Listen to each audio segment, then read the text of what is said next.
ibu rumah tangga, sehingga nanti beberapa istilah akan saya buat yang lebih familiar, mungkin secara akademis mungkin kurang pas ya, tapi harapannya lebih mudah dipahami. Oke, ini di awal dari slide ini nampak ada gambar dari anggrek yang saya cari dengan cara mengetik kata kunci di suatu mesin pencari yang terkenal, sehingga muncullah gambar-gambar ini. Nah, ini artinya sebenarnya sangat mudah bagi kita untuk memahami anggrek ini sekarang ya, karena begitu mudahnya informasi. Nah, terkait dengan hari ini kita akan bicara reproduksinya, artinya bagaimana suatu anggrek itu bisa dikembangbiakkan. Ya, next ya. Lanjut.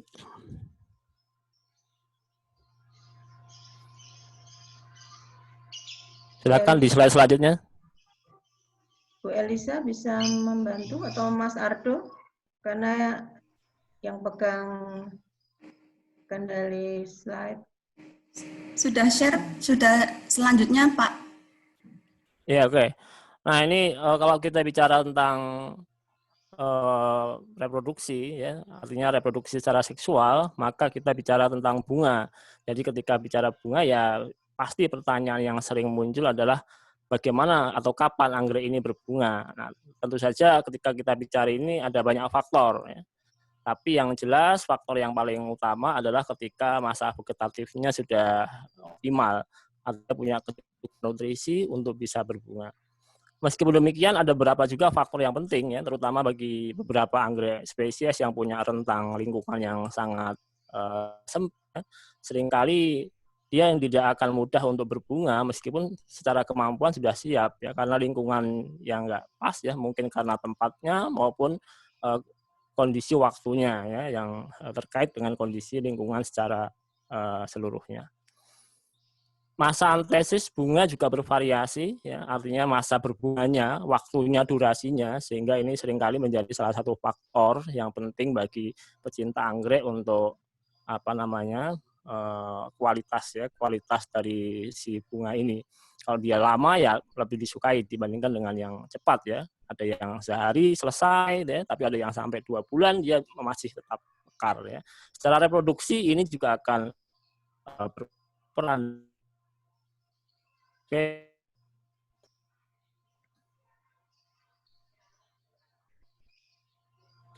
Silakan next.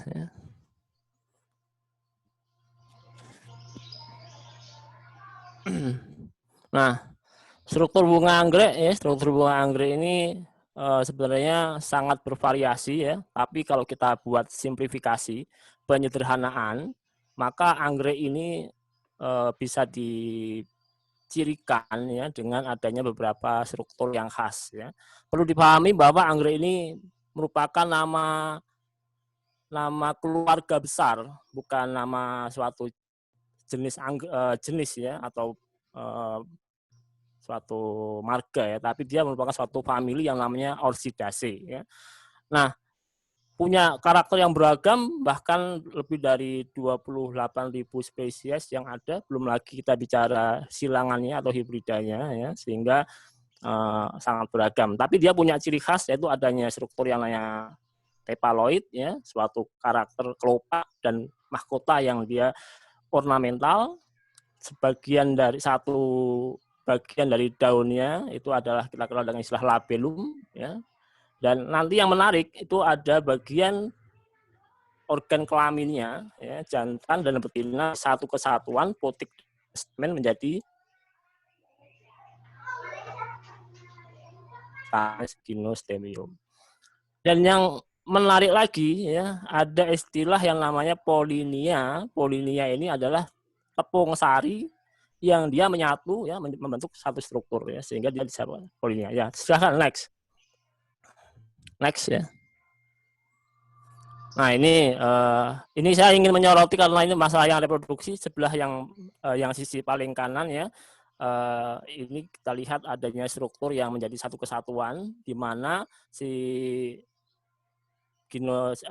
putik ini ya itu terletak di bawah dan dia ditutupi oleh yang namanya struktur benang sari ya. Cuma benang sari di sini hanya nampak kepalanya saja. Itu merupakan ciri khas di anggrek yang nanti di dalamnya ada yang kita kenal tadi dengan istilah polinia. Ya. Sedangkan bagian yang lain itu bagian yang ornamental, ya, itu bagian dari kelopaknya maupun mahkotanya yang menjadi nampak ornamen, sehingga kita sulit membedakan seperti bunga pada umumnya, kelopak yang warnanya hijau ya biasanya, mahkota yang dia lebih berwarna. Nah, di anggrek ini semuanya ornamental, ya. Ini merupakan ciri khas dari si anggrek. Dan labellum ya merupakan ciri khas yang menjadi bagian dari keluarga ini. Next.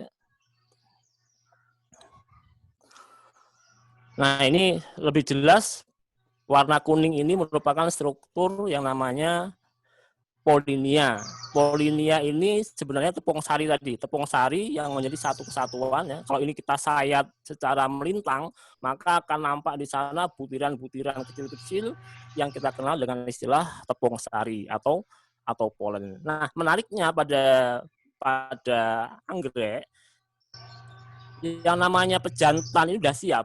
Jadi artinya dia sudah membentuk tepung sari, artinya dia sudah bisa untuk membentuk gamet. Tapi yang namanya betinanya itu baru berupa ovarium. Ovarium kalau kita ibaratkan ya hanya berupa selubung luarnya, ya, yang nanti akan kita kenal dengan istilah buah. Dia belum ada yang namanya bakal biji. Ini beda dengan tumbuhan kebanyakan yang biasanya dia sudah punya bakal biji, ya, bahkan kantung embrio. Ya, next ya. Oke, next.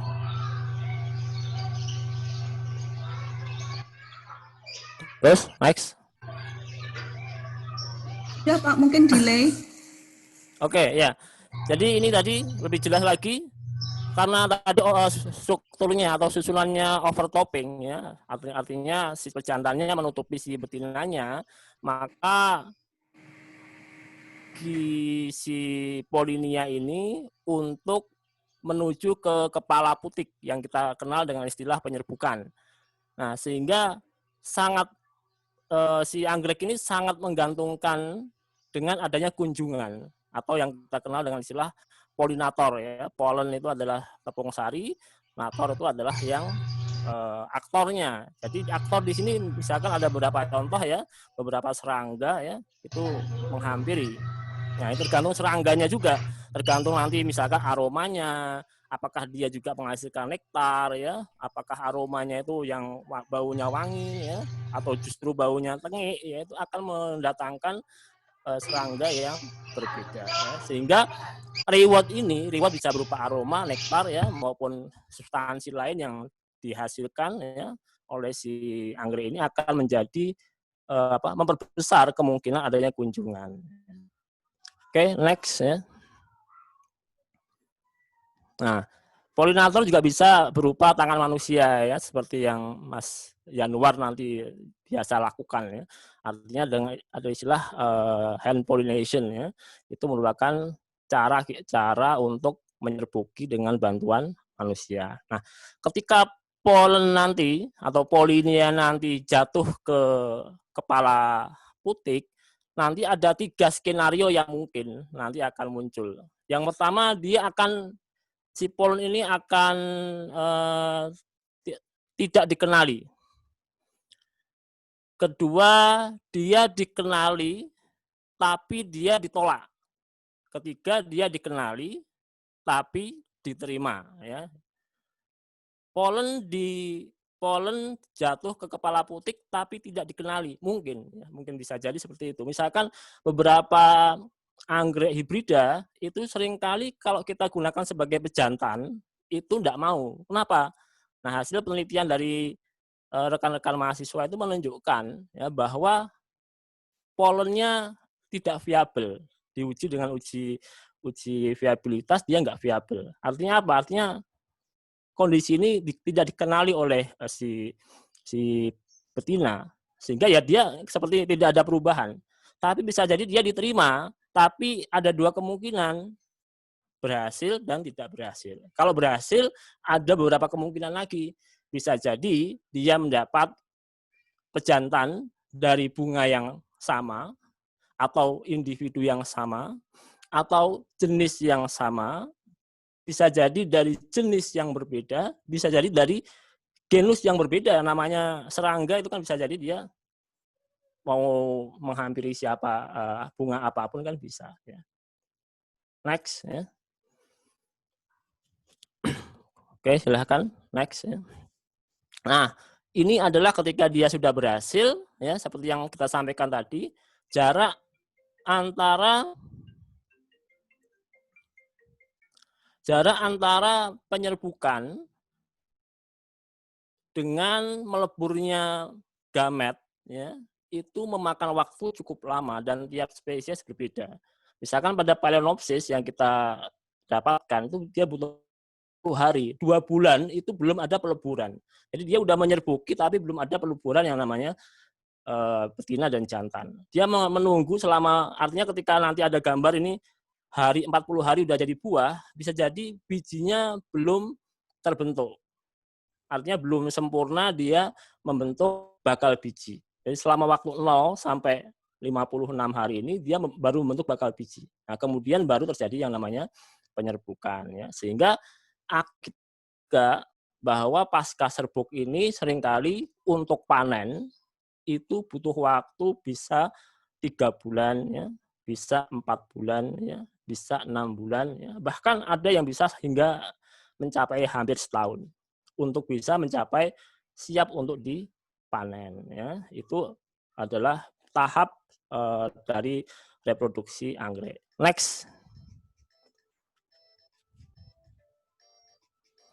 Nah, selanjutnya ini merupakan contoh beberapa buah yang sudah terbentuk ya, yang sebelah yang menyendiri ini nampak sudah kita kenal cukup familiar ya. Ini adalah Vanillea. Dari Vanillea ini juga merupakan keluarga anggrek ya.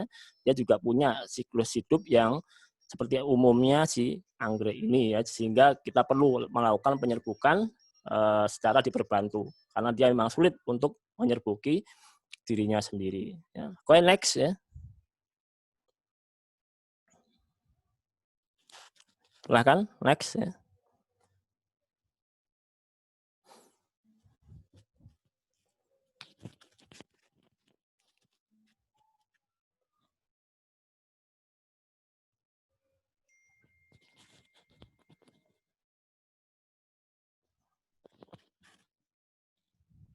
Oke.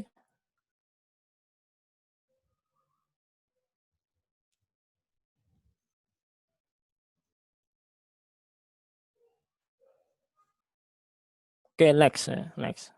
Nah, ini adalah kondisi dari biji anggrek ya. Tadi satu buah yang terbentuk ketika dia berhasil mendapat fertilisasi ya, artinya setelah penyerbukan berhasil, pembentukan bakal biji berhasil, terjadi yang namanya peleburan atau fertilisasi, maka terbentuklah biji. Dan satu polong anggrek ini itu bisa menghasilkan ribuan ya, biji ya, yang merupakan hasil dari peleburan gamet-gamet ya pada setiap polen dengan bakal biji. Nah, ini merupakan misal contoh ya dari struktur si bijinya. Dia sangat sederhana. Jadi bedanya dengan biji pada umumnya, biji anggrek ini belum membentuk yang namanya titik tumbuh, yang kita kenal dengan istilah meristem ya, tapi lebih mudahnya dia titik tumbuh. Sebagai ilustrasinya, kalau kita menambahkan misalkan biji kedelai, dia akan nampak keluar sebagai daun ya, daun lembaga. Nah, di sana dia memiliki cadangan makanan ya, yang disebut daun lembaga, atau monokotil ya, misalkan jamais atau jagung, dia punya cadangan berupa endosperm. Nah, anggrek ini menariknya, dia tidak selesai perkembangannya berhenti pada tahap globuler, sehingga dia belum membentuk embrio sempurna, ya, dan tidak memiliki cadangan makanan. Next, ya, next. Silakan next.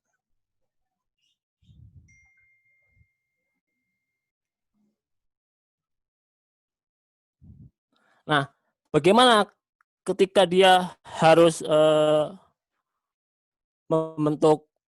ingin membentuk berkecambah, ya, di satu sisi dia tidak memiliki yang namanya cadangan makanan, baik endosperm maupun kotiledon. Maka yang terjadi di alam adalah dia diinfeksi oleh suatu fungi, ya.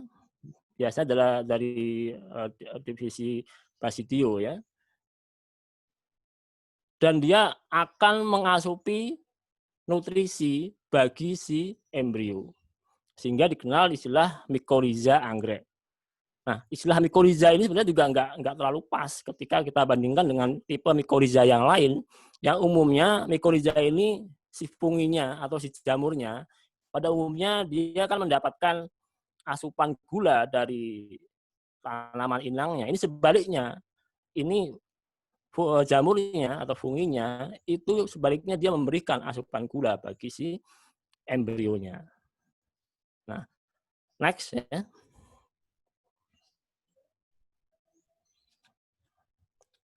Silakan next. Nah, ini beberapa contoh di teknik perkecambahan in situ, ya, dengan cara dibantu yaitu membuat semacam penjerap, ya, atau bukan perangkap, ya, semacam dibuat tempelan, ya, dari si biji anggrek ini dicampurkan dengan isolat dari jamurnya. Setelah itu dia ditempelkan pada suatu dahan yang basah. Nah, kemudian dia akan membentuk simbiosis tadi, ya, perpaduan, sehingga si fungi ini atau si jamur ini akan memberikan asupan nutrisi bagi si embrio, sehingga embrio dapat membentuk tanaman sempurna. Ini merupakan teknik istilahnya biting, ya, seed biting, ya. Itu yang terjadi secara in situ, dan keberhasilan sangat rendah, ya, dibandingkan dengan nanti yang akan kita kenalkan. Oke, next, ya.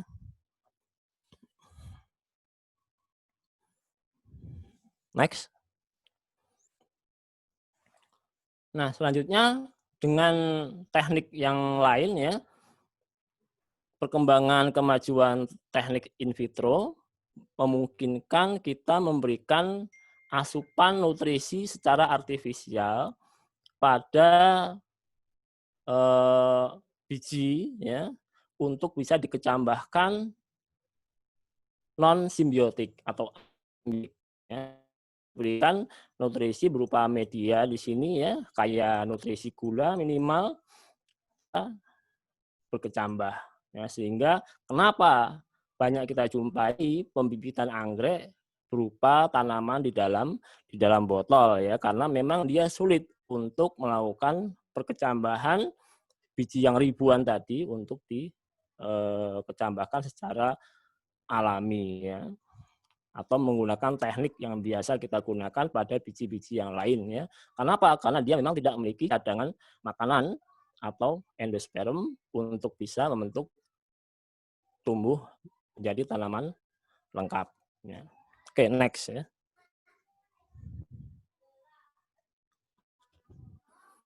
Nah, sehingga dari diskusi ini paling tidak saya ingin memberikan gambaran, ya, bahwa sebenarnya kita punya potensi cukup besar anggrek Indonesia, dan itu merupakan sumber yang baik untuk kebutuhan perakitan varietas, ya. Cuma yang terjadi, ya, seringkali yang kita hadapi adalah si anggrek ini ditambang, ya, atau dipanen dari alam, yang tentu saja kalau kita lihat bagaimana tadi siklus hidupnya, kita bisa menceraikan dua hal. Yang pertama, menceraikan dia dari polinatornya. Yang kedua, menceraikan dia dari mikorizanya atau jamurnya.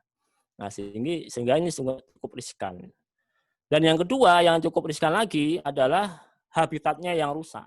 Habitat yang rusak artinya konsekuensi logisnya, ya, dia akan kehilangan tempat untuk berlindung, bahkan sebagian besar 70% anggrek ini adalah epifit, ya. Epifit artinya dia membutuhkan pohon untuk bisa mencapai ketinggian tanaman, mendapatkan cahaya. Ketika ini habitat yang rusak, ya otomatis dia akan rusak. Ini merupakan kendala yang kita hadapi. Tapi sebenarnya potensinya besar, ya, karena kemajuan kultur in vitro kita bisa mendapatkan anggrek dalam jumlah besar hanya dari hasil dari persilangan, ya, maupun penyerbukan tadi, sehingga bisa mendapatkan individu baru. Nah, ini kan sebenarnya cukup menjanjikan ya secara ekonomi, menjanjikan. Meskipun memang produk in vitro hasil persilangan ini kalau untuk produksi massal, untuk mendapatkan hasil yang seragam cukup cukup sulit karena dia reproduksi secara seksual, artinya terjadi peleburan yang random ya dari proses pertukaran maupun peleburan gametnya. Mungkin itu yang catatan penting dari kami ya. Mudah-mudahan bisa menjadi bahan diskusi untuk hari ini. Dan saya kembalikan kepada moderator ya. Terima kasih. Ya, terima kasih Pak Ari atas pemaparannya tentang biologi reproduksi anggrek ya. Jadi secara teoritis gambarannya seperti yang disampaikan oleh Pak Ari tadi. Nah, sekarang dari sisi praktisnya, dari pelaku budidayanya, ini untuk kesempatan berikutnya, waktu saya serahkan ke Mas Yanuar, akan memaparkan tentang hibrid ya, tentang hibrid dan kultur in vitro anggrek skala rumah tangga. Waktu saya sampaikan sepenuhnya. Monggo Mas Yanuar. Ya, terima kasih. Ini suaranya sudah jelas belum? Halo. Oke. Sebelumnya perkenalkan, nama saya Yanuar Maher Rimawan. Maaf, mungkin sedikit Oke. lebih keras bisa Mas Yanuar. Oke. Sudah jelas Bu? Halo. Perkenalkan, ya, halo. Sudah Ya, jelas? ya. Oke. Sebelumnya terima kasih atas kesempatannya. Di sini saya akan memperkenalkan diri secara sekilas saja. Nama saya Yanuar Maher Rimawan. Di sini saya dari alumni Fakultas Pertanian Universitas 11 Maret, program studi agroteknologi, dan perlu ditekankan lagi bahwa saya memilih minat sama penyakit tanaman. Kenapa perlu saya sebutkan itu? Nanti saya jelaskan. Oke. Saya sebelumnya adalah penghobi yang bermula dari keisengan terhadap anggrek. Memulai mengkoleksi anggrek sejak tahun 2015 dan saat itu saya masih mahasiswa kelas 3. Mahasiswa semester 3. Awalnya saya tidak pernah berpikir untuk melakukan budidaya anggrek secara in vitro. Namun seiring berjalannya waktu, saya cenderung mendalami budidaya anggrek secara in vitro dan menjadi penyilang aktif hingga sekarang. Semua itu tidak terjadi jika dosen saya, laboran kultur jaringan Fakultas Pertanian UNS, tidak mendukung dan memfasilitasi saya.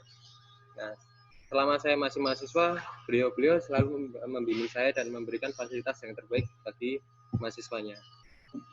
Tidak bermaksud memanjangkan waktu, namun saya hanya memberikan motivasi kepada adik-adik dan teman-teman dan rekan-rekan semua bahwa anggrek merupakan jenis tanaman yang mudah dipelajari, asalkan memiliki kesabaran dan ketekunan. Dari latar belakang saya yang menyukai hama dan penyakit tanaman malah cenderung ke budidaya anggrek. Boleh di slide selanjutnya. Awalnya itu saya berawal dari koleksi anggrek. Stop dulu. Nah, tolong di back.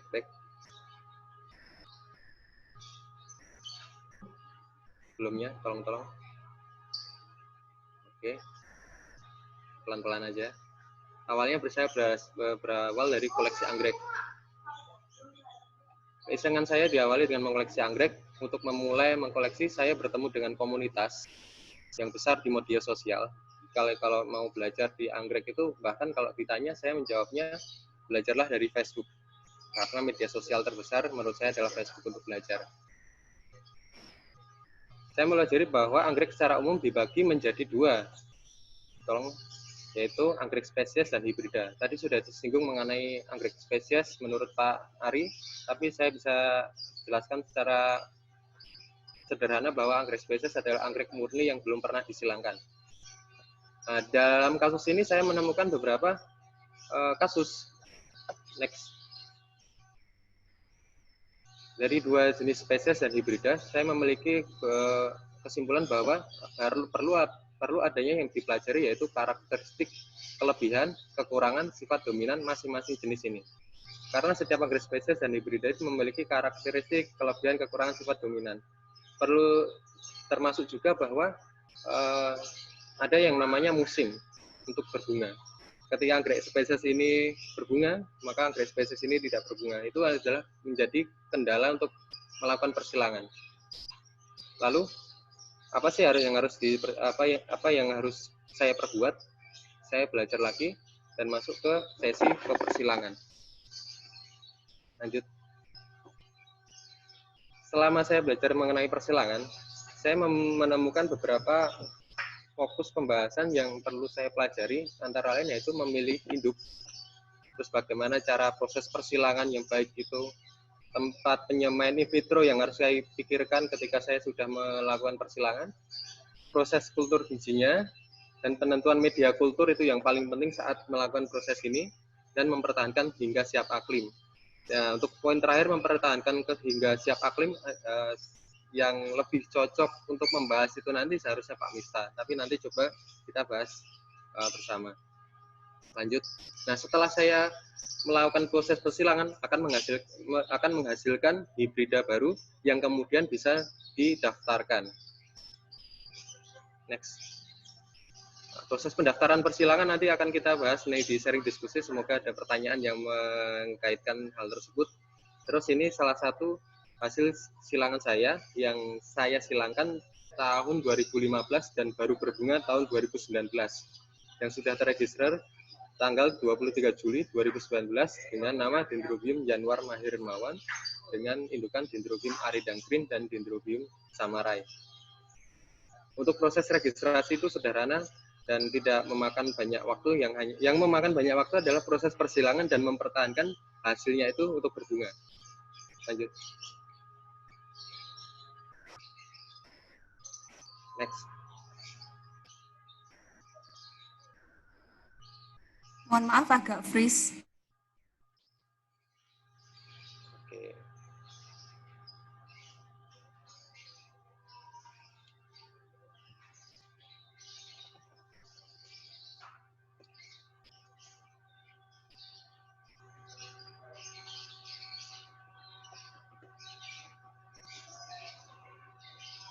Udah ya Pak? Oke, bentar. Anggrek di Indonesia itu sangat banyak memiliki potensi yang dapat dikembangkan. Tadi sudah disinggung oleh Pak Ari bahwa banyak sekali jenis anggrek yang ada di Indonesia. Nah, anggrek dalam hal ini saya akan menyoroti dari sisi anggrek spesies cenderungnya.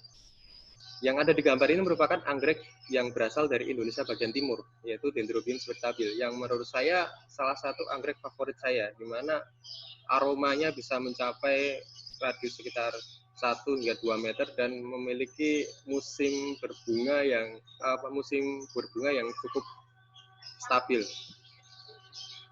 Terus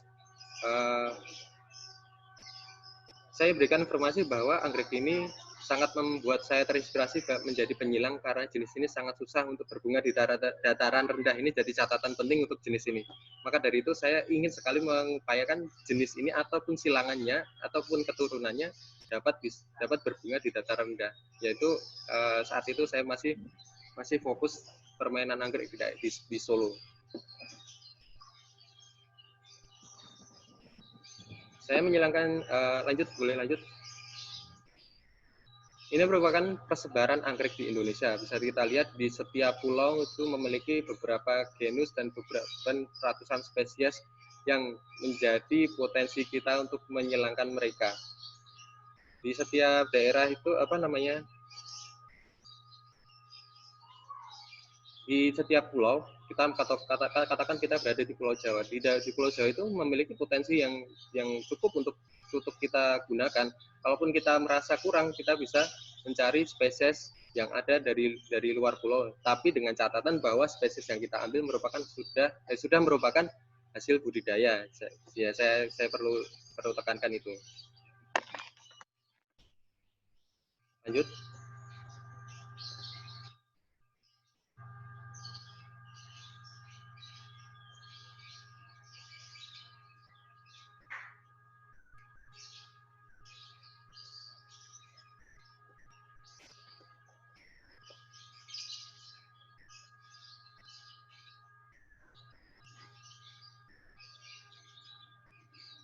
Oke, lanjut.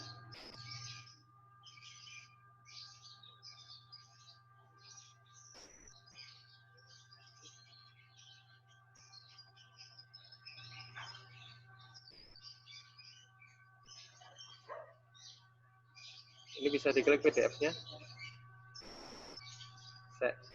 PDF-nya tolong diklik. Nah, ini salah satu koleksi anggrek spesies kami yang kami jadikan indukan. Salah satunya Dendrobium spectabil, habitat Papua musim berbunga itu sekitar mendekati musim penghujan dan beraroma sangat wangi. Ini beberapa jenis, bisa di-scroll aja pelan-pelan. Saya hanya mau melihatkan potensi bagaimana bunganya setiap daerah atau setiap pulau yang dominan jenis ini. Dendrobium lineale, Dendrobium cochleoides itu dari Papua dan Sulawesi. Lanjut ke bawah pelan-pelan aja. Terus Dendrobium bicaudatum dari Sulawesi, dia sangat dominan untuk mewarisi sifat warna coklat. Lanjut. Nah, ini termasuk Dendrobium violacea, ya bisa disebut anggrek besi, habitatnya di Papua. Dia disebut anggrek besi karena dapat tumbuh hingga tinggi 4 meter, bahkan 5 meter. Lanjut.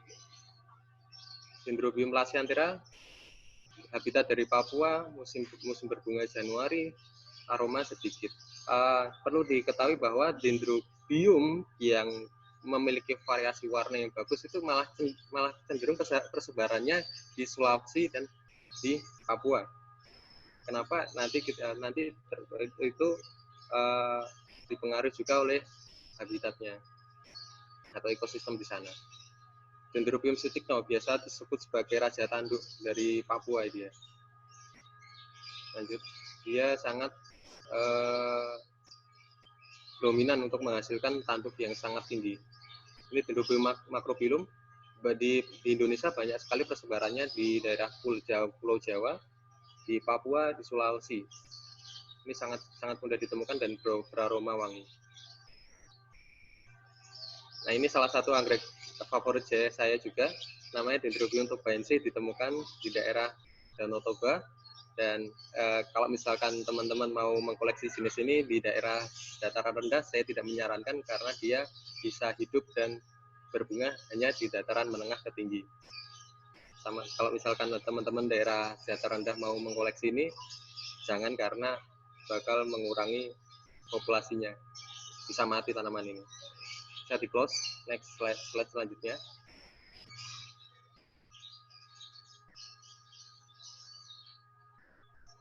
Sebenarnya untuk untuk persilangan itu di Indonesia sudah sangat lama, sudah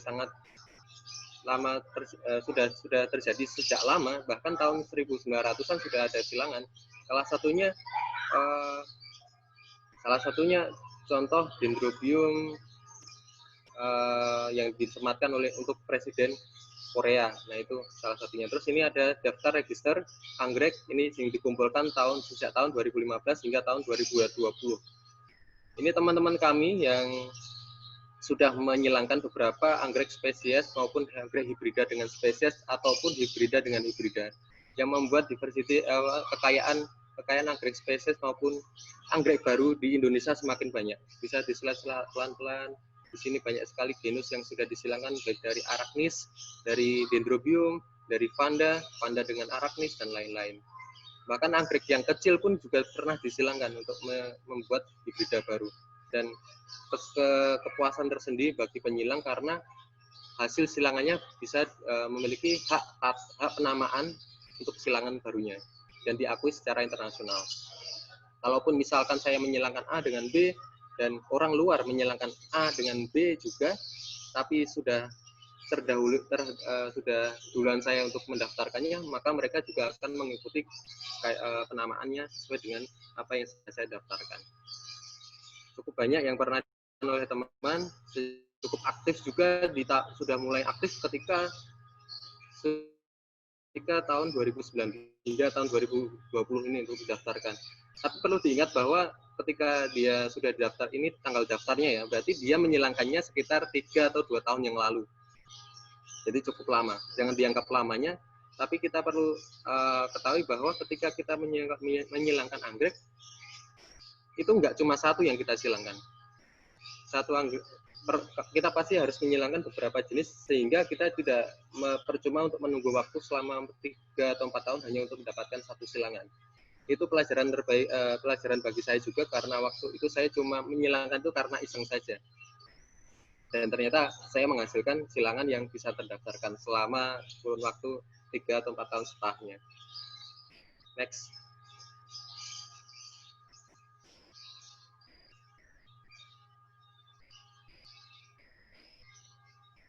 Nah, ini tadi kalau misalkan kita berada di suatu pulau dan kita merasa ingin membuat variasi silangan anggrek antar pulau, kita juga bisa menyilangkannya selama dia kompatibel untuk disilangkan. Salah satunya saya bisa gambarkan bahwa yang bagian kiri itu adalah Dendrobium tobaense dan sebelah kanan adalah Dendrobium plauii.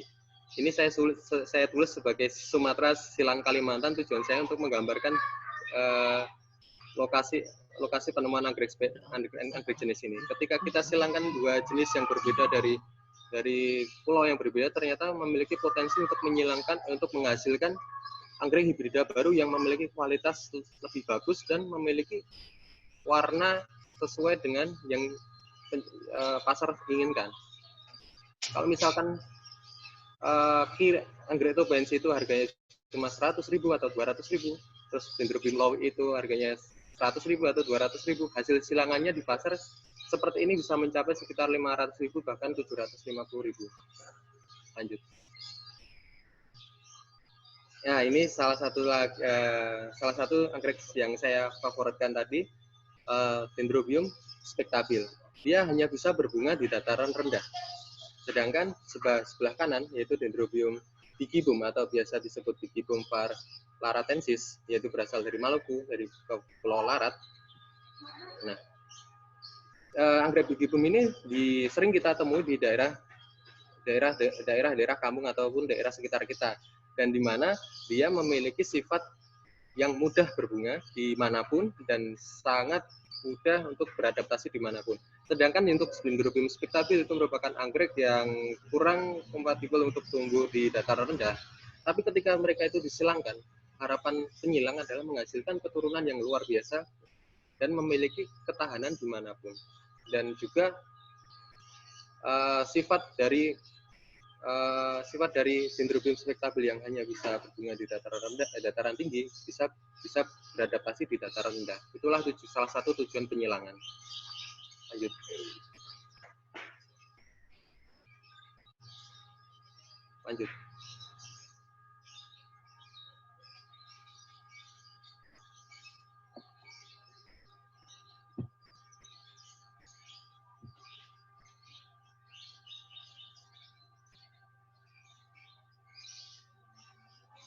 Setelah kita menyilangkan apa yang harus kita siapkan? Apakah kita harus menggunakan prosedur yang berada di laboratorium, Pak? Padahal penyilang itu memiliki keterbatasan modal dan semua orang sebenarnya bisa menyilangkan, tapi banyak sekali yang mengira bahwa menghasilkan silangan itu membutuhkan biaya yang tinggi. Padahal bisa saja kita akali dengan membuat yang namanya NCAS. NCAS itu prinsipnya hanya membuat ruangan yang steril agar tidak ada kontaminasi dari jamur ataupun bakteri yang berada di lingkungan luar. Kita bisa lihat dari bentuk NCAS masing-masing seperti ini. Kita bisa buat dengan paling modal sekitar 500 atau 100.000 untuk NCAS seperti ini. 500 hingga 1 juta untuk NCAS seperti ini.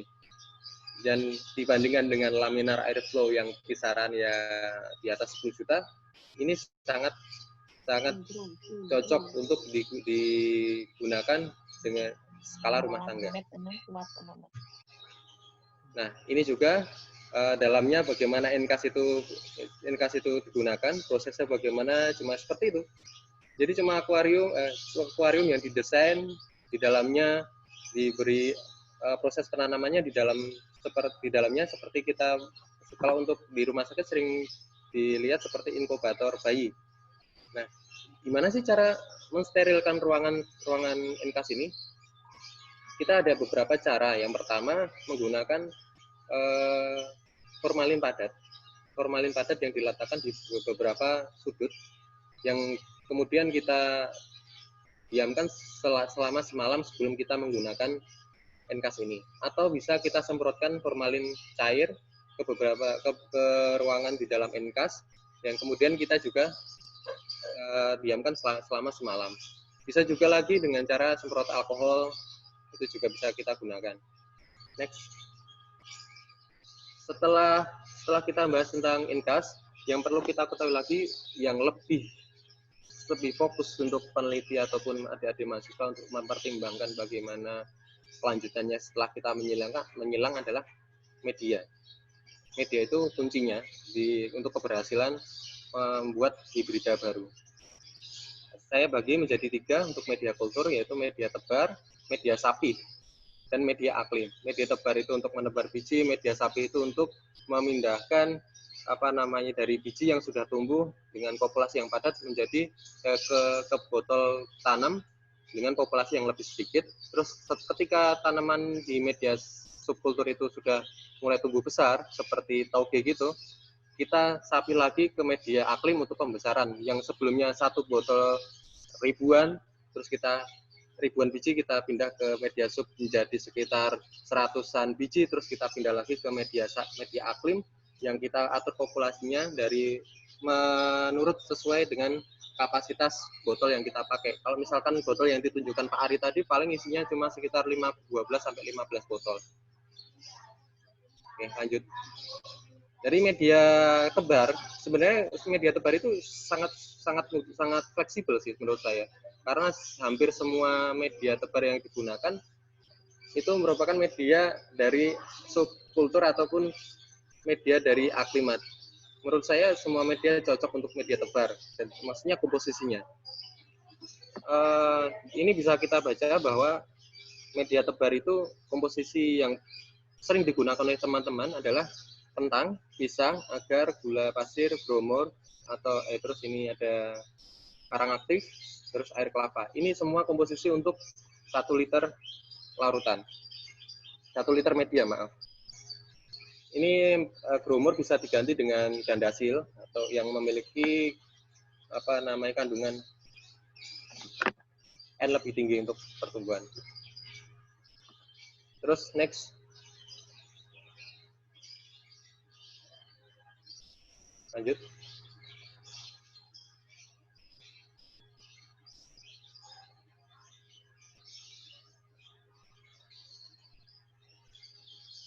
Dari media tebar kita melihat ke media sapi hampir sama dengan komposisi dari media tebar, karena memang media tebar itu menurut saya pribadi itu sangat fleksibel menggunakan media apapun bisa tumbuh, asalkan dia steril, tempatnya medianya steril.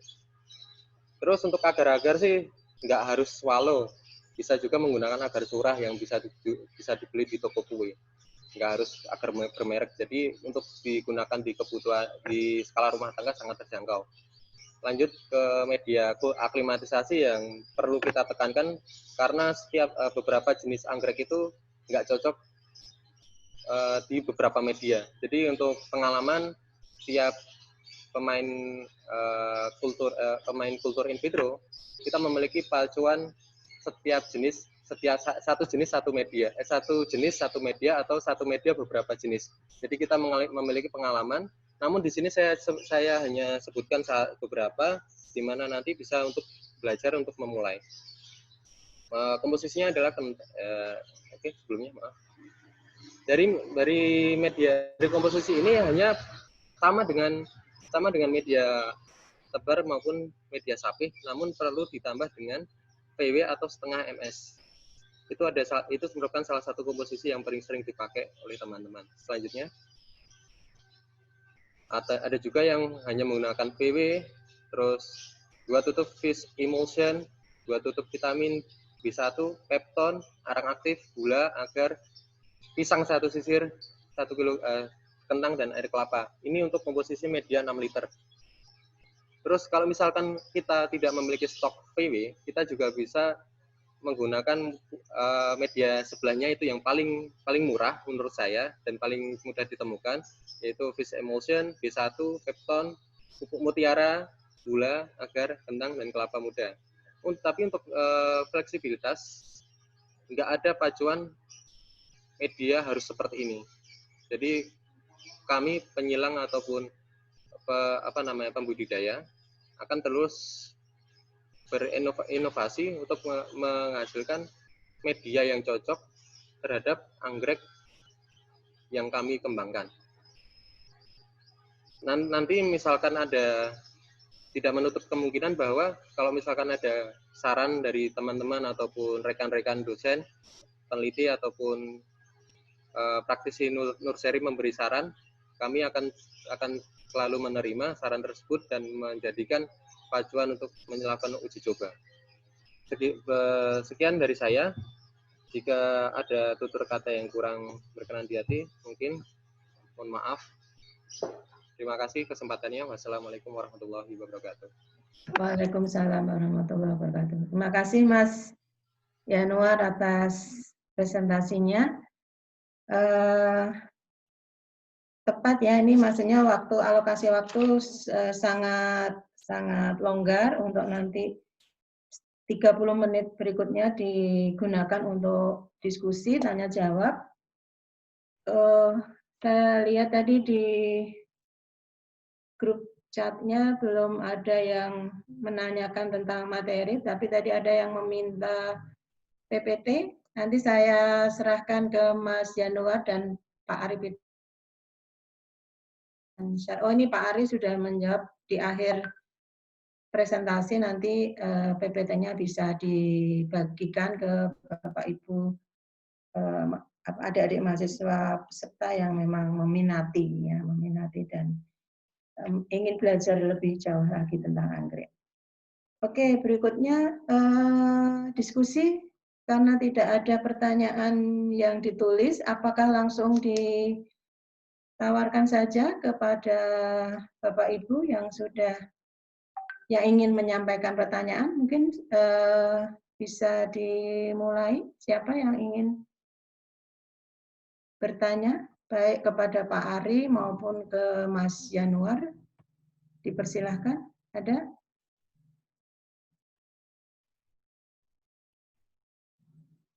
Mbak Desi Riana, ada yang mau ditanyakan nggak Mbak Desi?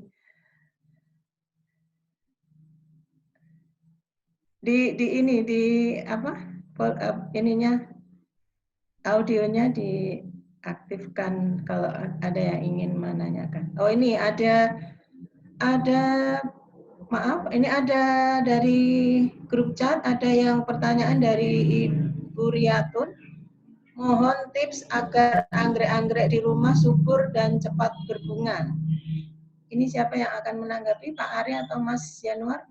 Jadi tips agar anggrek di rumah itu subur dan cepat berbunga. Karena ini beberapa cerita juga kalau kita ngobrol tuh biasanya ibu-ibu kan seneng tuh kalau lihat yang cantik-cantik gitu anggreknya, beli gitu. Cuman nanti kalau udah rontok ya, kalau dia udah ini terus nggak ini lagi gitu, nggak bisa berbunga lagi gitu. Monggo silakan yang mau menjawab, Mas Yanuar.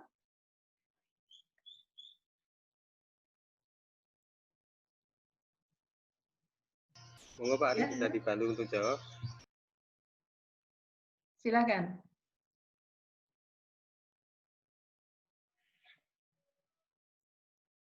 Pak Ari.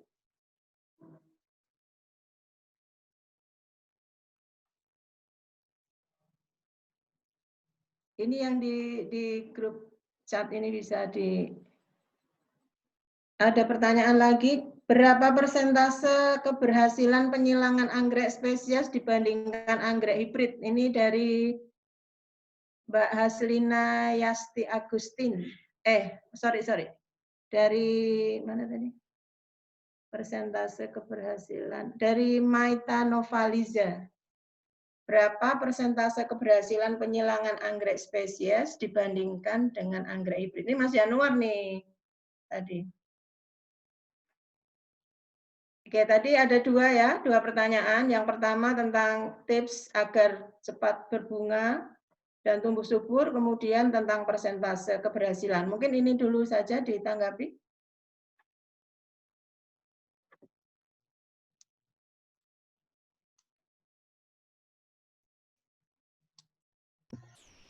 Ya, terima kasih. Ini pertanyaannya, persentase keberhasilan anggrek spesies dibandingkan dengan hibrida. Menurut saya persentase persilangan antara anggrek spesies itu lebih tinggi dibandingkan dengan persilangan anggrek hibrida. Menurut diskusi saya dengan Pak Ari, menyatakan bahwa anggrek hibrida itu sering terjadi kegagalan di sering ada gangguan di polennya. Jadi saya memang membuktikan juga bahwa persilangan anggrek spesies yang menjadi jantan, ya ini perlu diketahui bahwa persilangan anggrek spesies yang menjadi jantan itu lebih tinggi presentasinya untuk disilangkan dibandingkan jika hibrid menjadi jantannya. Terus itu berlaku untuk dendrobium. Sedangkan untuk Vanda phalaenopsis itu persilangan anggrek spesies dengan hibridnya lebih cenderung berhasil ketika Vanda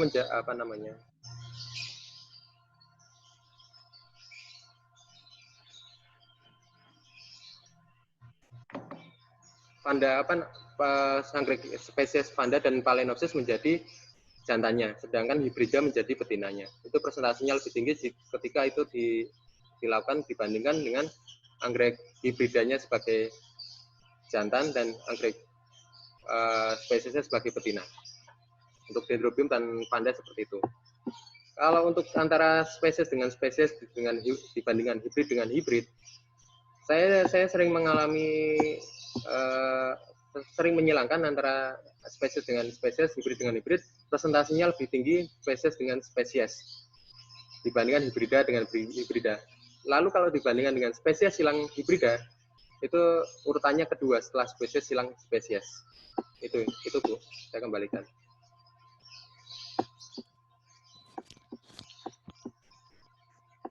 Mungkin Pak Ari mau menambahkan? Ya, sedikit aja tadi sudah disampaikan Pak Mas Yanuar ya. Memang benar untuk hibrida itu kan sebenarnya karena dia itu hasil dari persilangan yang bisa jadi secara jarak genetiknya jauh ya. Itu seringkali dia berhasil untuk menjadi hibrida.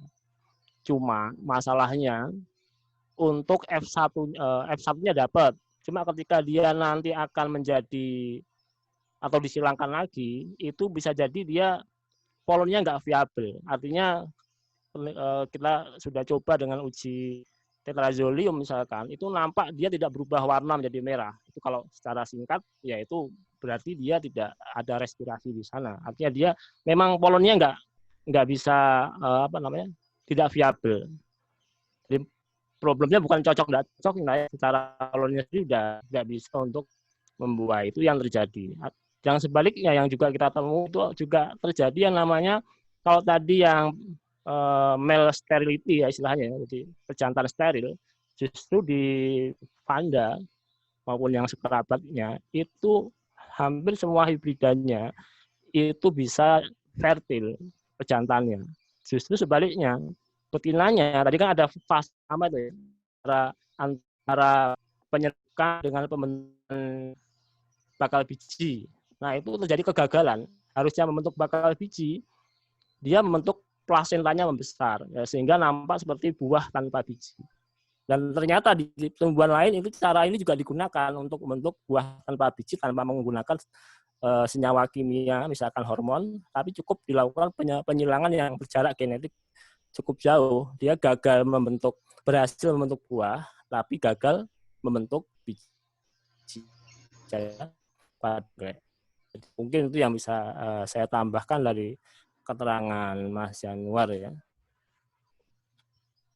Oke, itu tadi penjelasan tentang keberhasilan penyilangan ya. Terus yang buriatun Bu, yang buriatun tadi ya, itu pertama buriatun berlokasi di mana dulu ya. Seringkali gini, kalau saya baca di beberapa pengalaman yang sudah bagaimana membungakan lagi anggrek, itu yang paling mudah anggrek itu terutama yang epifit, dia kan sangat tergantung pada cahaya. Cahaya ini bukan hanya fungsinya sebagai fotosintesis, tapi juga morfogenesis. Artinya bagaimana kuncup yang awalnya menjadi kuncup vegetatif itu berubah menjadi kuncup generatif. Nah, ini seringkali cahaya itu sangat dominan. Nah, masalahnya kalau kita berikan di cahaya yang cukup kuat ya, tapi dia berlokasi di daerah yang dataran rendah, itu kadang-kadang yang nggak kuat tanamannya overheating. Nah, sehingga dia sulit untuk berbunga lebih mudah dibandingkan ketika dia di atas ya. Pertama itu. Yang kedua ada juga beberapa tanaman yang dia butuh tadi kondisi suhu yang misalkan mencolok antara siang dengan malamnya ya. Dia butuh kondisi yang cukup ekstrim ya, terutama suhu rendah. Sehingga misalkan anggrek bulan ya itu seringkali terjadi hal-hal seperti itu ya. Jadi kenapa kok sulit berbunga ya? Kalau pengen lebih mudah di dataran rendah, yang paling gampang ya dendrobium itu ya.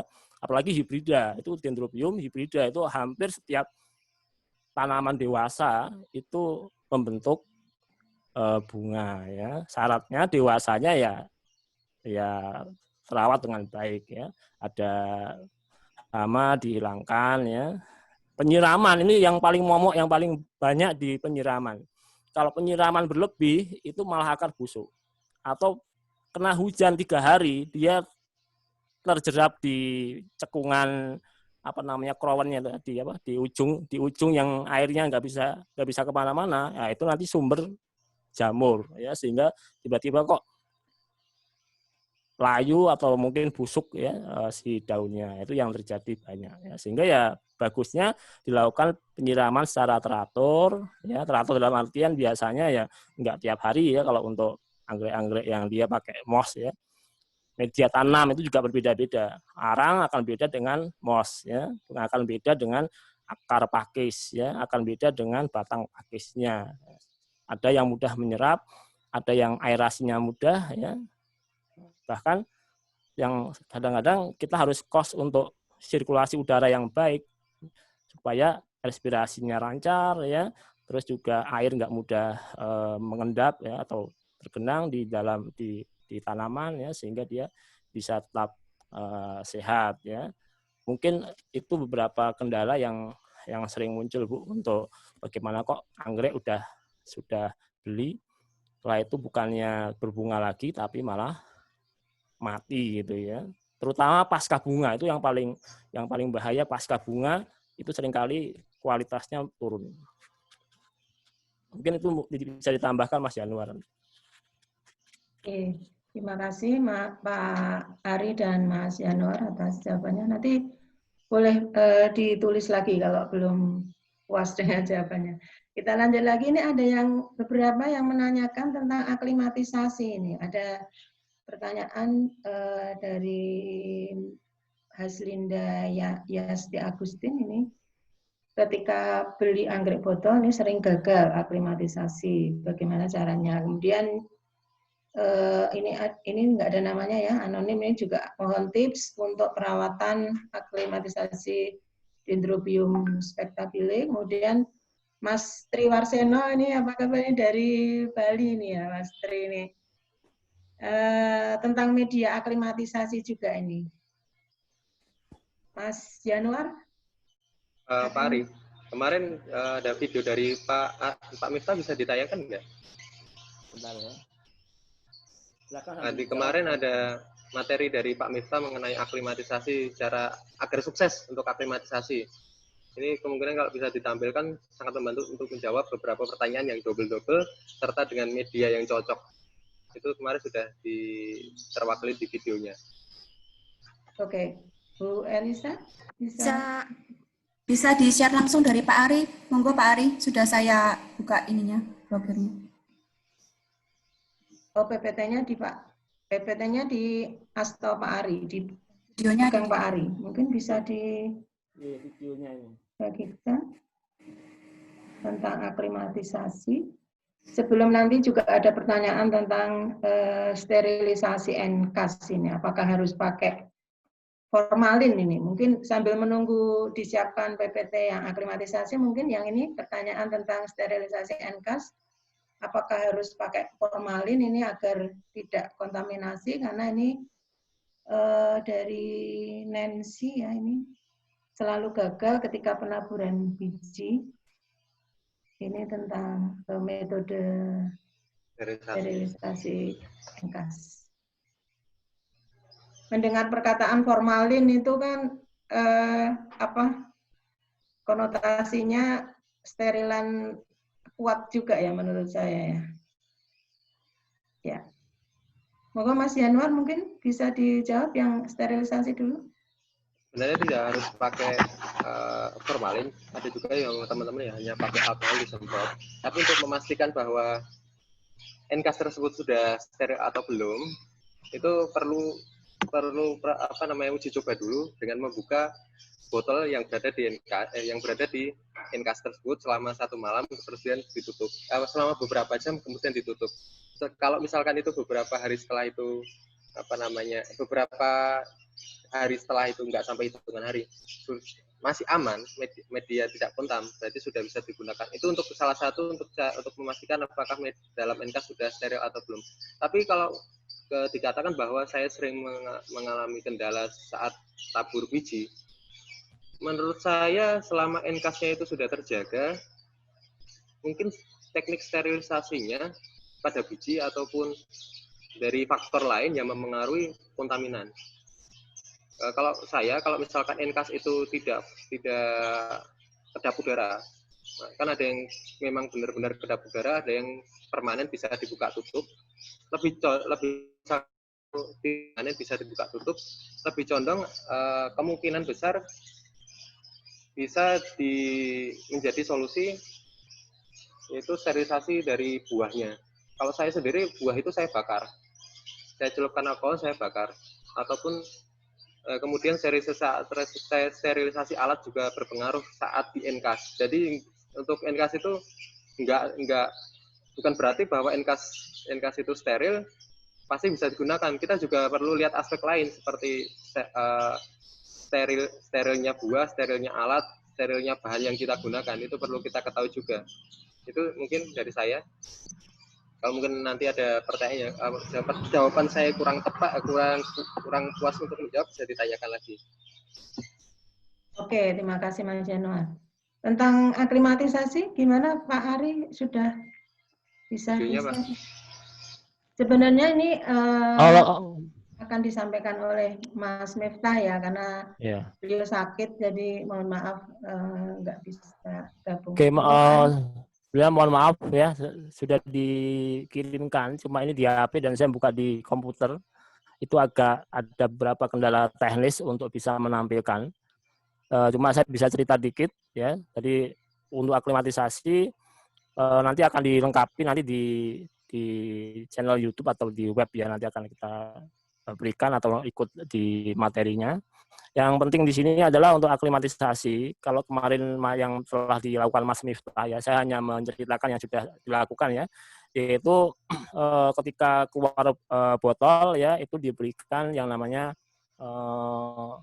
direndam pada fungisida ya beberapa saat ya, enggak lama ya, dan juga diberikan vitamin B1 ya. Setelah itu sebelum ditanam dikering anginkan ya.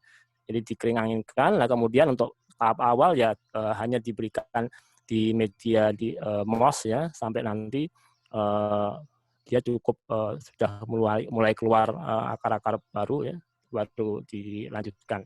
Jadi kemarin untuk beberapa videonya akan saya compile menjadi satu, tapi belum tuntas ya, karena baru diupload 3 sampai kering angin ya. Jadi mulai dari keluar botol, bagaimana cara mengambil dari botol ya, supaya dia nggak rusak. Setelah itu bagaimana dia diberikan fungisida, bagaimana cara mengambil dari fungisida, merendam maupun mengambil dari fungisida, hingga dikering anginkan ya. Cuma setelah itu beliau punya kesibukan yang harus pergi dan pulangnya kondisinya pas drop ya, sehingga tidak bisa kita berikan tuntas ya. Nanti akan kita berikan di channel yang YouTube Rodi mungkin ya, akan kita berikan untuk ini, silahkan nanti bisa bisa lihat di sana ya. Jadi mohon maaf ya. Itu Ya. Bu, ya, silakan. Ya, terima kasih. Sementara jawabannya itu ya yang bisa diberikan, tapi ada PPT ya tadi yang Ibu, masih dalam proses. Ya, Mas Januar mau ini menambahkan? coba saya share Oh ya, videonya Pak Miftah, sudah coba bisa saya download.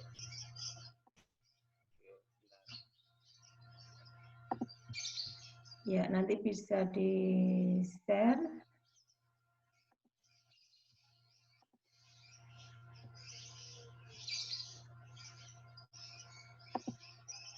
Sudah tayang?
tadi cara aklimatisasi, tapi di video terakhir itu menjelaskan bahwa Pak Miftah membiarkan tanaman tersebut di tempat di tempat tadi sebelum ditanam dengan media, Pak Miftah membiarkan anggrek tersebut tumbuh akar baru di tempat yang teduh.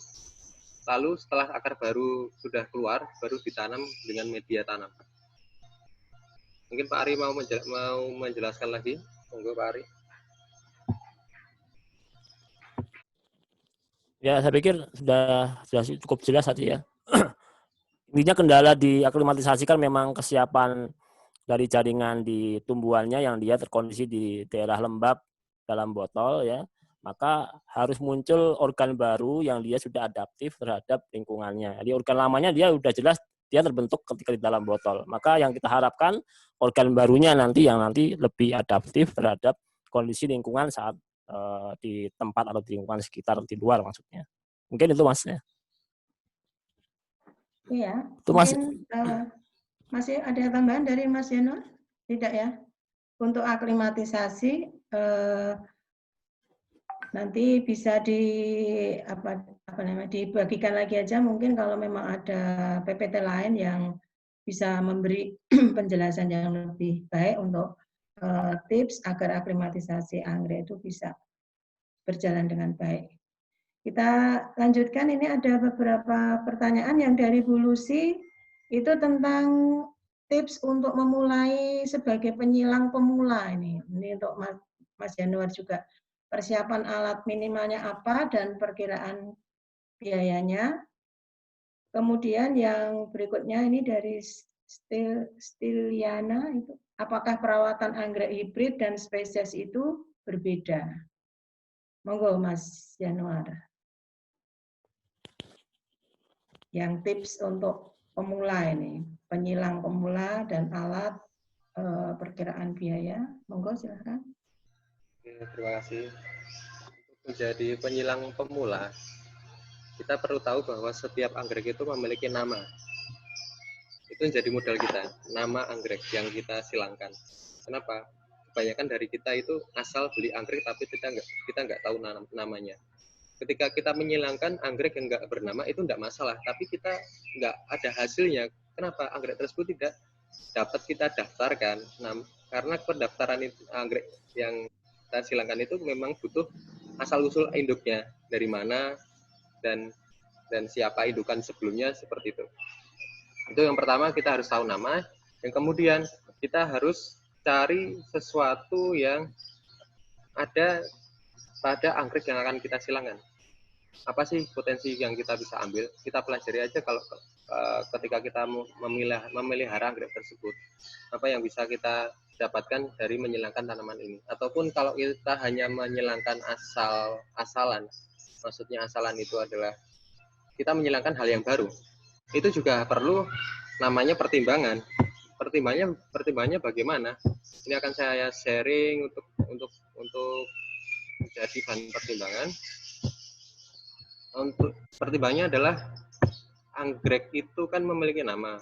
Nah, anggrek yang kita silangkan itu apakah pernah disilangkan oleh orang lain?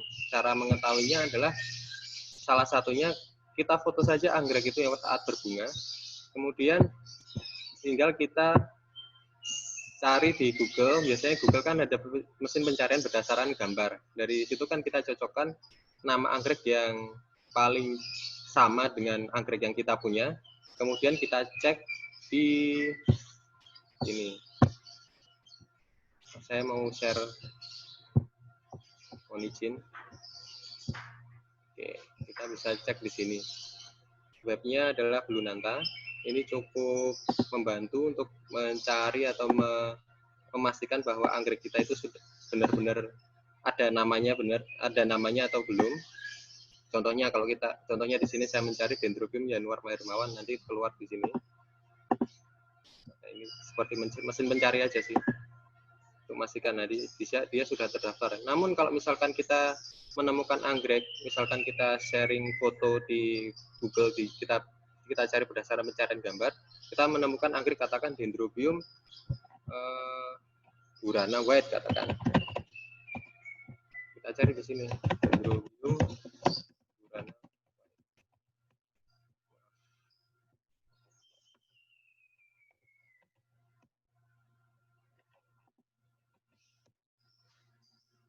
kalau misalkan tidak ada di sini, tidak terdaftar, maka itu hanya penamaan. Nah, ini karena ini sudah terdaftar, ada beberapa yang menyerupai namanya Dendrobium burana white. Ternyata sudah didaftarkan. Nah, kalau kita punya indukan, tinggal kita silangkan. Dan kita perlu memastikan bahwa indukan kita burana white itu dengan indukan yang satunya belum didaftarkan. Bagaimana caranya? Kita bisa cek di Royal Horticultural Society. Ini form pendaftaran anggrek. Nah, ini katakan di sini. Kalau kita memiliki dua induk, salah satunya Dendrobium burana white dengan Dendrobium, katakan kita silakan dengan Dendrobium januar ya.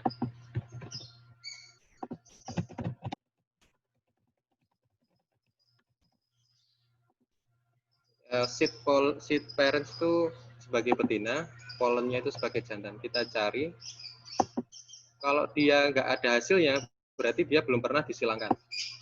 Tapi jangan langsung kita yakin ini, kita perlu balik juga namanya. Apakah sudah juga?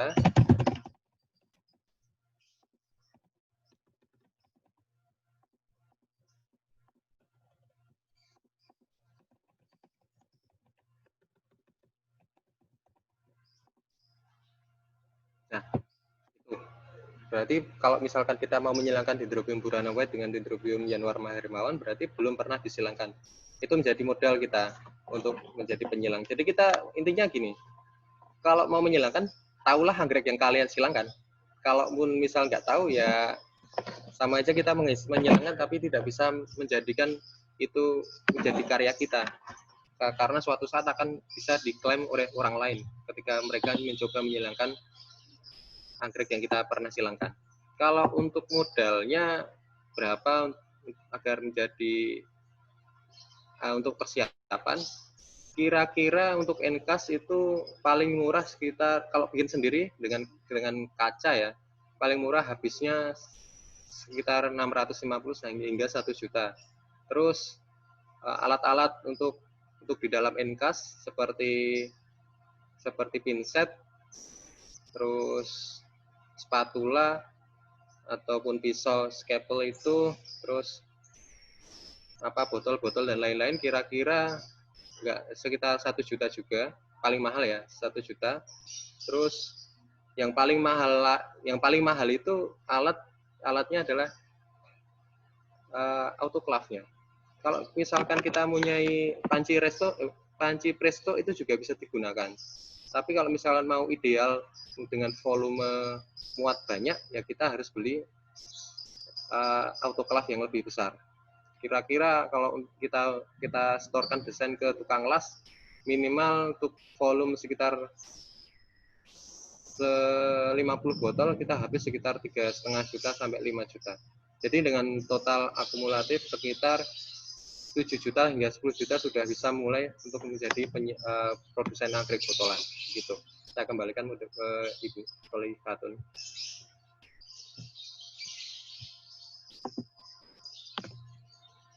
Oke, terima kasih Mas Januar penjelasannya tadi tentang tips untuk penyilang pemula ya dan perkiraan biayanya.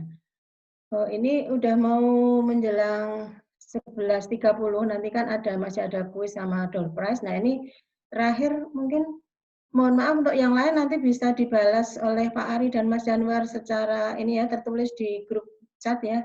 Yang tadi ada tentang apakah anggrek dataran rendah dikulturkan di dataran tinggi atau sebaliknya, bisa atau tidak tadi mau. Nah ini yang terakhir ini untuk Pak Ari nih dari Pak Tony, karena ini concern kita juga ya betapa masifnya perburuan bukan perburuan, pemungutan anggrek liar di alam ya, anggrek di alam itu ini ajakan juga bagaimana apakah ada program restorasi, restoke anggrek spesies di habitatnya kembali. Ini mungkin Pak Ari bisa menanggapi pertanyaan dari Pak Tony ini. Pak Ari, halo.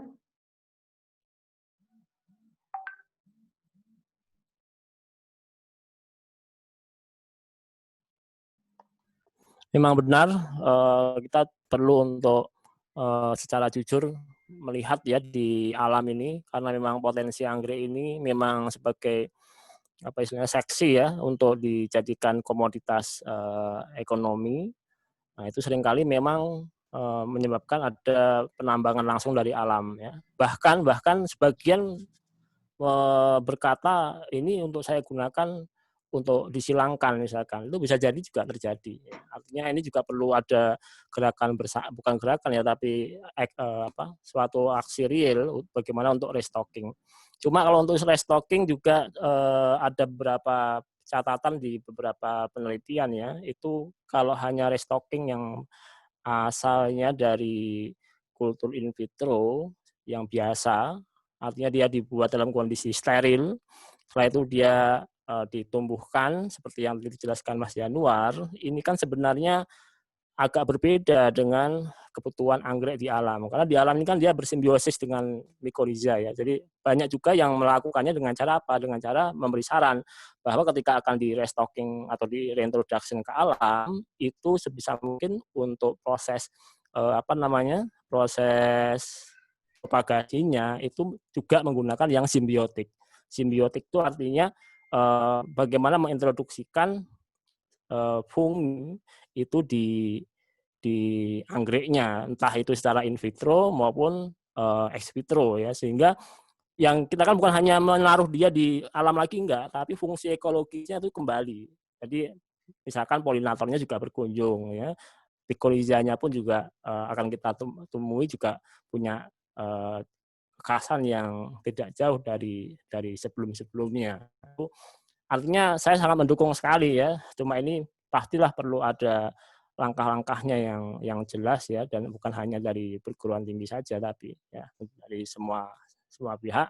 Nah, cuma bagaimana langkah ini bisa diteruskan, mungkin nanti perlu ada komunikasi lagi ya, yang real ya, yang real dalam artian ya setelah forum ini mungkin bagus sekali tadi dilanjutkan. Apalagi di sini ada dari kebun raya juga ya, misalkan Mas Triwarsono ya, sebenarnya seperti apa sih apa untuk proses-proses seperti ini ya. Apakah cukup punya anggrek banyak dibalikkan lagi, kan tidak semudah itu nampaknya. Mungkin dari saya itu Bu ya, terkait dengan restocking saya sangat setuju sekali.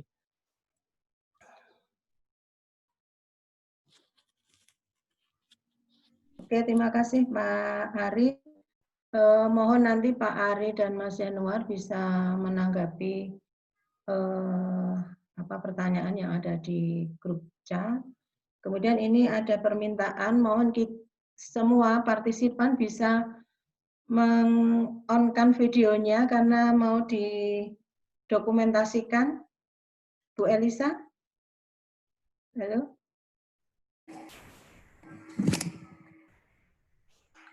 Ini kita akan sesi sesi pemotretan. Jadi kalau Bapak Ibu dan juga adik-adik mahasiswa berkenan untuk videonya di-on-kan, silakan di-on-kan. Apabila tidak berkenan, ya pakai nama juga tidak apa-apa, ini untuk dokumentasi saja.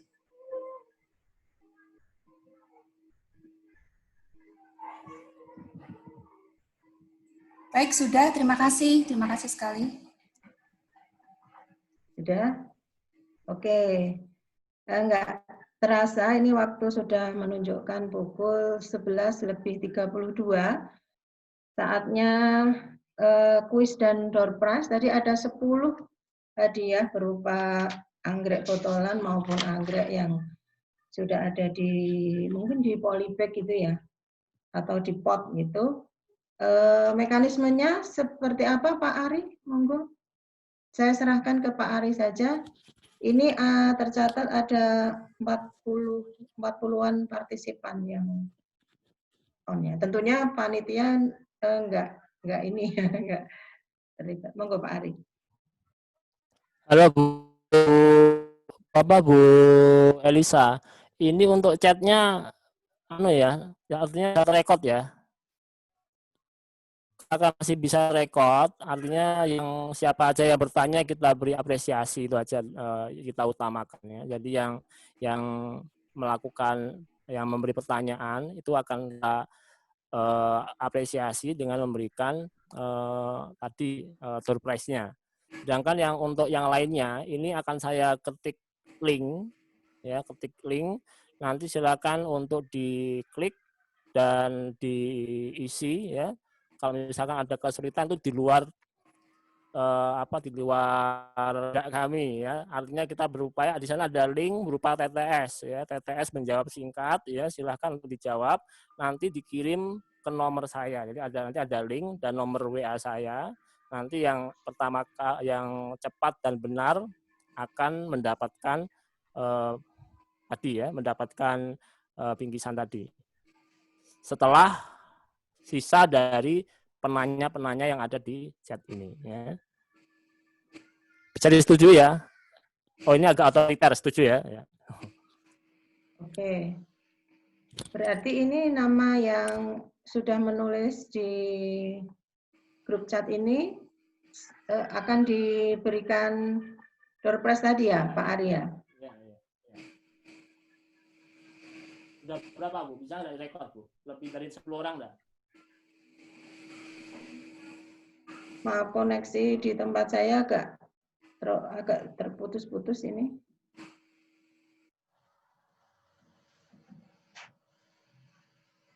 Ya, monggo bisa diteruskan, Pak Ari. Oke. Jadi ini akan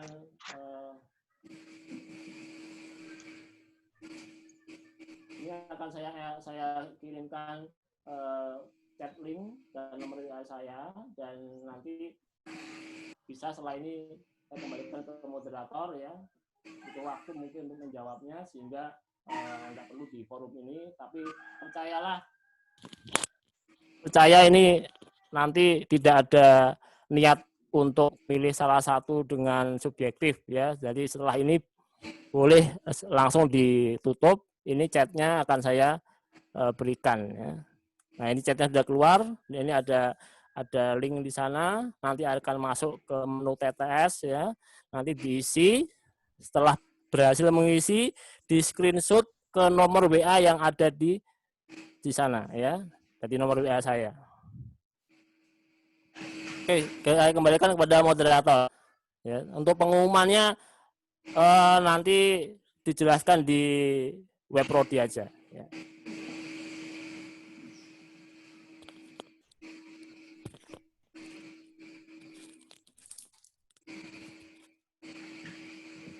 Sudah, Bu? Sudah, Pak Ari? Ya, untuk materi akan saya kirimkan linknya sebentar, jadi jangan ditutup dulu nih, harus pakai Google Form, ya, Google Drive, ya. Jadi untuk linknya, atau Bu Elisa bisa mengirimkannya enggak di sini untuk materinya? Mohon maaf, tadi di grup chat itu ada yang menanyakan tips perawatan akliman Dendrobium spectabile, tapi nggak ada namanya. Itu saya bincang santai saja gitu. Mungkin bisa ditampilkan namanya.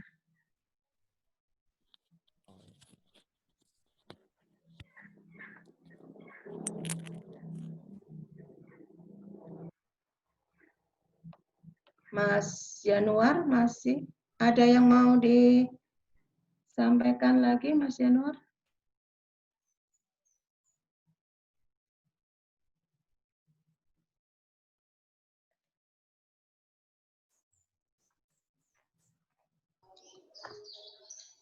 Yang tanya tadi namanya Bu Yanti dari Solo. Ya, silakan Mas Januar. Untuk Dendrobium spectabile itu kan merupakan anggrek dataran tinggi. Untuk nanam di in vitro sih tidak masalah, tapi ada kendala besar waktu kita nanam hasilnya itu di dataran rendah. Jadi memang perlu perhatian khusus saat aklimatisasinya, saat proses aklimatisasinya. Jadi memang tidak bisa disamakan dengan Dendrobium yang mudah berbunga di dataran rendah. Perlu adanya perlakuan seperti agak teduh, misalkan kita memberikan lingkungan yang agak teduh, terus media tanamnya juga lebih saya sarankan menggunakan akar kadaka yang lebih mudah tumbuh di beberapa perlakuan teman-teman yang mau mengaklimatisasi di dataran rendah. cenderung menggunakan akar kadaka untuk mengaklimatisasi Dendrobium spectabile.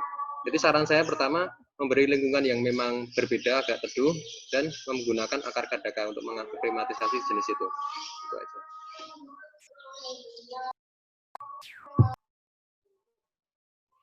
Oke, tadi yang menjawab pertanyaan Bu Farida Mariani ini ya, Mas ya. Mohon maaf tadi saya kurang jelas pertanyaan di siapa. Ini kan juga menanyakan tips terkait perawatan matahari, angin, perlakuan penyiraman dan sebagainya. Jadi pertanyaannya yang saya jawab dari Bu dengan nama Bincang Santai, itu namanya Bu Yanti. Oke, ini yang Bu atau Mbak Farida Mariani atau Bu Farida Mariani ini juga mirip ya. Jadi tips perawatan anggrek spesies dan hibrid terkait matahari, ya kebutuhannya akan sinar matahari, kemudian faktor angin dan perlakuan penyiraman. Mungkin bisa serupa dengan yang dijelaskan oleh Mas Yanuar maupun Pak Ari tadi, bahwa kadang-kadang faktor-faktor lingkungan tadi, bukan kadang-kadang ya,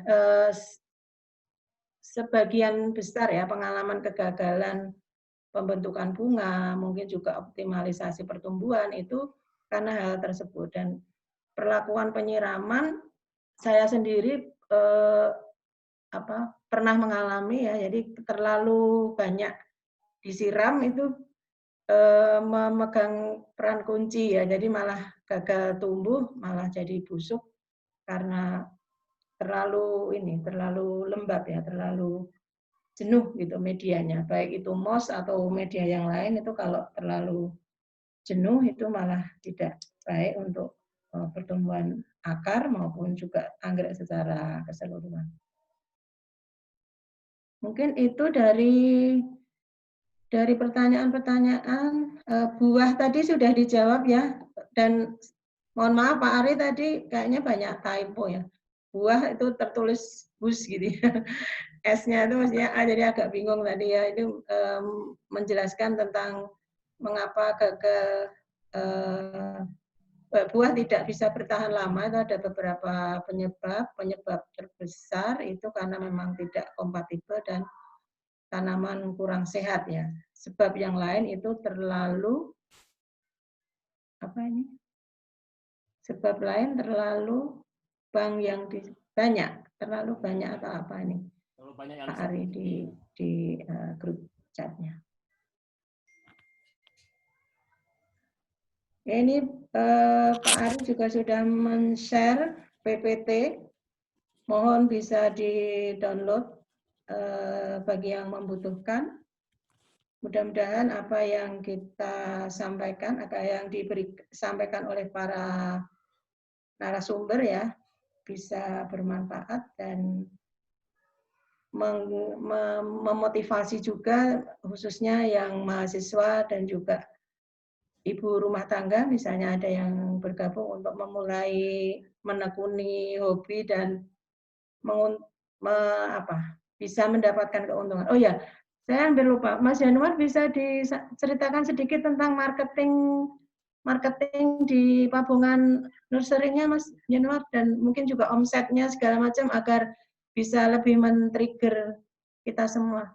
Monggo. Sekaligus kan ini istilahnya kalau kita menggeluti sesuatu yang kita senangi dan juga memberi keuntungan finansial itu kan semangatnya jadi berlipat gitu. Monggo Mas Januar. Gimana Pak Ari? Mulainya dari mana ini Pak? Silahkan. Terserah, mulai kau ngerti. Kalau di Pabungan itu, awalnya saya kenal dengan Pak Miftah, saya menyuplai bibit botolan. Dan kemudian Pak Miftah membuat mempertahankan bibit botolan itu hingga remaja. Lalu kita baru memulai jual beli. Jadi saya kasih gambaran aja bagaimana potensi dari satu bibit botol menjadi remaja itu harganya berapa. Coba sebentar.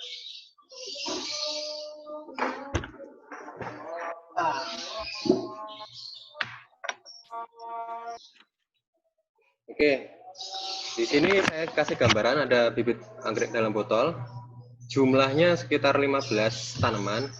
Harganya mungkin kalau halo, kedengaran suara saya? Ya, ya. Uh, Kedengaran kok. isinya 15 biji, 15 tanaman. Ketika dia ditanam, mungkin hanya butuh waktu sekitar 4 bulan atau 5 bulan, itu sudah memiliki nilai jual. Ketika kita beli ini harganya 35.000, ketika dia sudah dewasa dengan jumlah 15 hidup semua, itu harganya bisa kita jual dengan harga 50.000 hingga 100.000 per tanaman, tergantung jenis. Berarti kalau satu botol 35 isinya 15 dikali dengan 100.000 katakan, berarti untuk kita mendapatkan omset kotor sekitar 1,5 juta untuk satu botol. Nah, kalau kita memulai untuk budidaya, nggak mungkin ya hanya cuma satu botol. Nggak mungkin hanya satu botol. Kira-kira ya kalau kita memulai 50 botol ataupun 100 botol. Kita tinggal nunggu hasil panennya kisaran 4-6 bulan selanjutnya. Dan itu akan berkala, nggak cuma sekali buka terus kita nunggu 6 bulan, tapi kita buka botol katakan di bulan Januari. Lalu kita buka lagi botol di bulan Maret. Jadi setiap 2 bulan setelah 6 bulan kita akan panen terus bibitnya. Untuk penjualan kami sangat fokusnya ke online dari Facebook, Instagram. Itu sering jadi target pemasaran kami. Kenapa kok seperti itu? Karena untuk pasar offline kebanyakan mereka hanya membutuhkan bunga. Sedangkan kami membudidayakan tanpa bunga, dan ternyata tanpa tanaman itu tanpa berbunga. Dan kenyataannya memang ketika di online hal tersebut ternyata berbanding terbalik dengan pasar offline. Mereka membeli anggrek itu dengan tanpa bunga nggak masalah, tapi dengan kepastian ini silangan apa dengan apa. Jadi itu sangat menarik sekali untuk diikuti oleh adik-adik mahasiswa. Kalaupun misalkan ada adik-adik yang tertarik, nanti bisa dikunjungi di Pabongan Orchid, itu di daerah Ngargoyoso. Nanti kalau misalkan yang bisa berhubungan dengan Pak Ari bisa menunjukkan alamatnya di mana, atau mungkin misalkan bisa dicari di Google tentang Pabongan Orchid. Nanti bisa ada lokasi petunjuk lokasi untuk ke sana. Kami akan terbuka untuk kepada reseller yang mau mencoba untuk jualan, dan kami akan membimbing sampai bisa mandiri seperti itu. Terus untuk omsetnya kisaran kotor saat saya membantu menjualkan bibitnya dari Pak Miftah itu 1 minggu minimal saya store itu 2 juta. Jadi kalau itu untuk store saja, belum untungnya saya. Jadi ada pembeda. Saya sendiri ada ambil laba, dan saya store sendiri ke Pak Miftah 2 juta. Selama itu sudah berlangsung kisaran 1 tahun lebih dengan Pak Miftah. Begitu.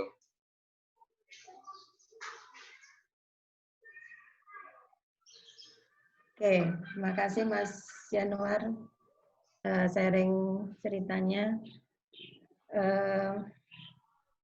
Semoga apa yang tadi ya, jadi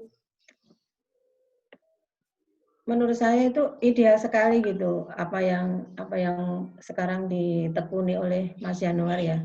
Kalau bahasa Jawanya itu engatase gitu ya, engatase.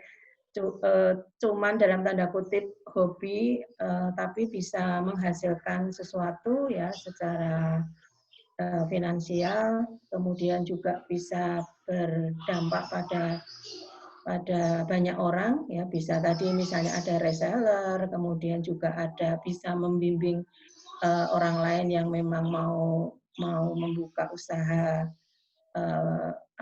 penyilangan pemula. Kemudian tadi pertanyaan dari Pak Tony tadi, jangan sampai juga nanti pembudidayaan anggrek-anggrek yang dari alam itu hanya untuk dijual, tapi tanpa mempedulikan aspek ininya ya, pembudidayaannya atau pengembangan budidaya lebih lanjut, sehingga ketersediaannya itu bisa continue gitu harapannya. Mungkin itu azan zuhur sudah menggema di tempat saya, dan saya kira waktunya juga sudah cukup untuk kita berbincang santai pada akhir minggu ini. Saya atas nama teman-teman dari tim P2M Prodi Biologi, pertama mungkin ingin memberi informasi ya, jadi bahwa Prodi Biologi FMIPA Universitas 11 Maret itu menjalin kerjasama sebagai mitra kegiatan P2M dengan Papungan Nursery ini.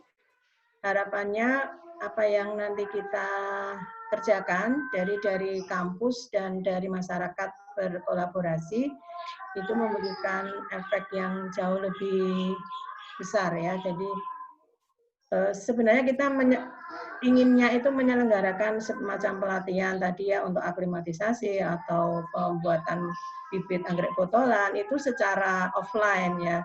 Hanya terkendala situasi sekarang itu mengharuskan kita mengubah acara ini menjadi salah satunya seperti yang kita lakukan sekarang. Jadi sharing informasi ke siapapun, ke masyarakat luas untuk mau ya khususnya yang peminat anggrek ya, mau care, mau menggeluti, memelihara ya, nguri-uri kalau bahasa Jawanya itu ya. Jadi dikembangkan, syukur tadi aspek bisnis dan ekonominya itu juga bisa tercapai. Mungkin itu sedikit gambaran acara pada siang hari ini, pagi hingga siang hari ini, dan sekali lagi kami atas nama panitia dari tim P2M Program Studi Biologi mohon maaf kepada para partisipan semua jika dalam penyelenggaraan bincang santai ini masih banyak kekurangan. Mungkin ada ini ya, ada kesempatan lain kita bisa bertemu lagi, sharing lagi dan juga berbagi pengalaman lagi pada mungkin topik yang lainnya. Mudah-mudahan kesempatan itu masih ada dan terbuka lebar sehingga kita bisa bertemu lagi. Mungkin itu saja yang bisa saya sampaikan. Saya pribadi sebagai moderator mohon maaf jika masih banyak kekurangan. Ada yang mau disampaikan closing-nya dari Pak Ari atau Mas Yanuar? Atau sudah cukup? Monggo Pak Ari. Tadi yang door prize-nya tadi akhirnya gimana diumumkannya? Nanti dihubungi lewat email atau bagaimana? Nanti akan dihubungi lewat WA, karena masuknya lewat WA. Oh, lewat kecuali WA. tadi, kecuali tadi yang peserta yang memberi pertanyaan, saya mohon untuk memberikan nomornya ke pihak panitia yang tadi bertanya tadi. Minimal nanti saya hubungi lewat email. Nama-namanya juga sudah saya catat, hanya tadi ada yang tanpa nama tadi loh. Tadi ya. Mas Yanuar tahu tadi. Oh ya, Mas Yanuar tahu. Oke. Ya. Ya demikian. Mudah-mudahan nanti sedikit apa yang bisa kita kirimkan sebagai door prize bisa bisa bermanfaat ya, bisa diterima dengan senang hati. Mungkin itu saja yang bisa saya sampaikan. Billahi taufiq wal hidayah. Sampai ketemu lagi di acara lain. Wassalamualaikum warahmatullahi wabarakatuh. Acara kami tutup. Terima kasih.